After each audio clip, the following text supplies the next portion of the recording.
성경 읽어주는 남자입니다.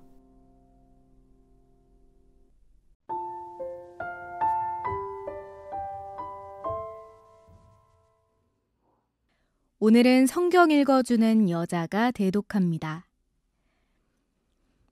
아마샤가 위에 나아갈 때에 나이 25세라. 예루살렘에서 29년을 치리하니라. 그 모친의 이름은 여호앗단이라. 예루살렘 사람이더라.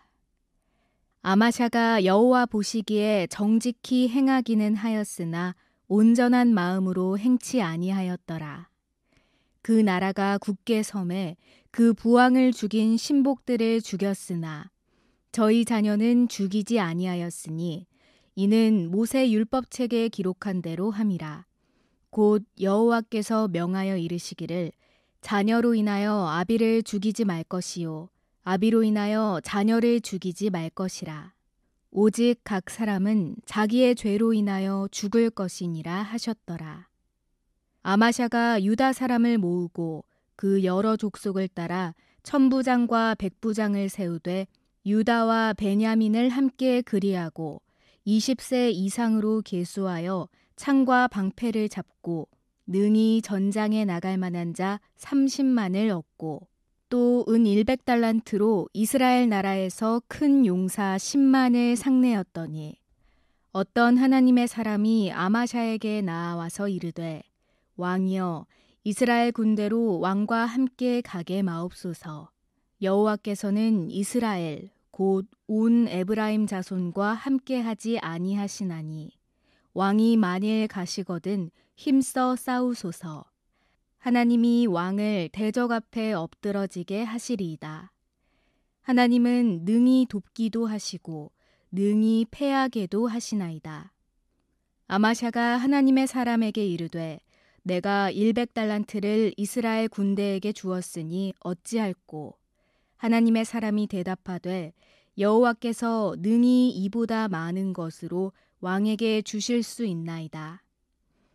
아마샤가 이에 에브라임에서 자기에게 나아온 군대를 구별하여 본 곳으로 돌아가게 하였더니 저희 무리가 유다 사람을 심히 노하여 분연히 본 곳으로 돌아갔더라.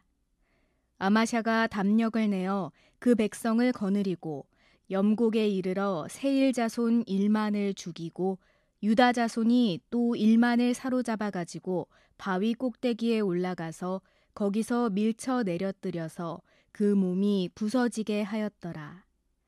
아마샤가 자기와 함께 전장에 나가지 못하게 하고 돌려보낸 군사들이 사마리아에서부터 베토론까지 유다 성읍을 엄습하고 사람 3천을 죽이고 물건을 많이 노략하였더라.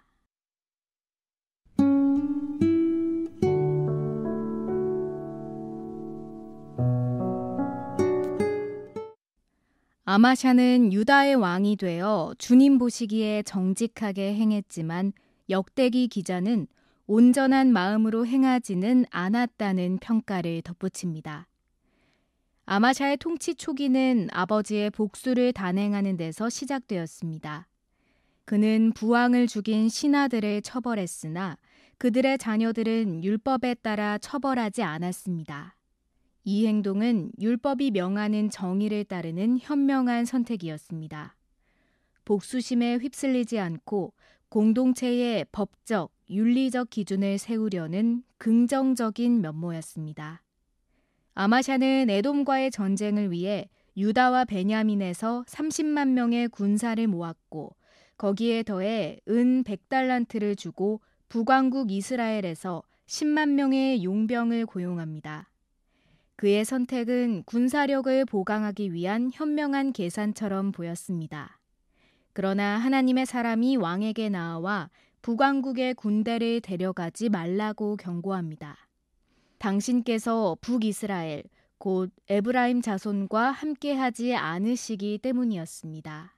이 경고는 전쟁의 승리가 숫자의 우세나 용병의 능력에 달린 것이 아니라 당신의 임재와 동행에 달려있음을 분명히 합니다. 역대기 기자는 북이스라엘과의 동맹을 영적인 오염이자 불신앙으로 해석하고 있습니다. 이때 아마샤는 큰 딜레마에 빠집니다. 이미 100달란트를 지불했는데 이 돈을 어떻게 할 것인가 하는 경제적 문제가 걸렸기 때문입니다.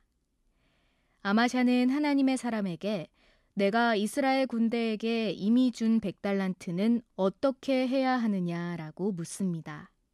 이 질문을 통해 하나님의 말씀과 경제적 손실 사이에서 갈등하고 있는 그의 마음을 볼 수 있습니다.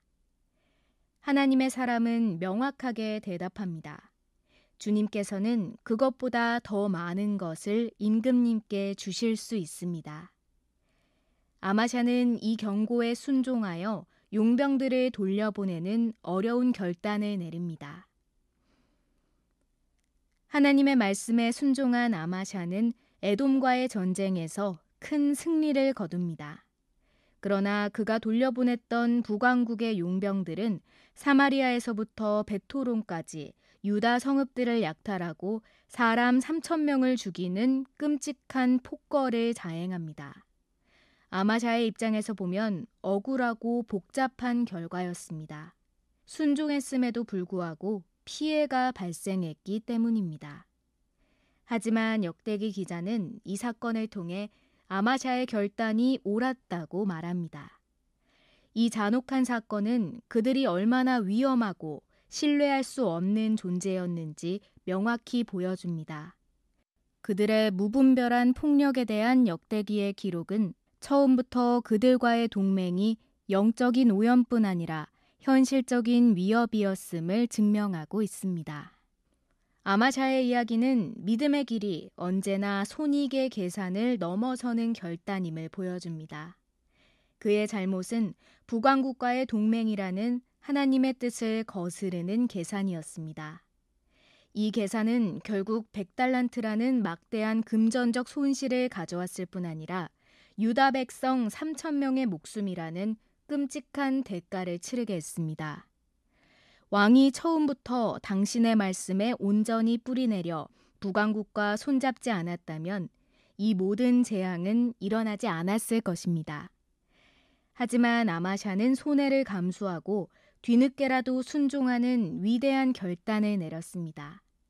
주님은 그 결과로 승리를 허락하셨습니다. 그의 불완전한 순종은 막대한 대가를 치러야 했지만 동시에 주님께서 여전히 살아 역사하심을 모든 백성 앞에 증명했습니다. 우리에게 필요한 것은 손익을 따지기 전에 말씀에 순종하는 것입니다. 그리고 실수했을지라도 지체 없이 돌이키는 용기 있는 믿음입니다. 주님, 이익과 손해를 계산하기보다 주님의 약속을 바라보는 믿음을 주소서.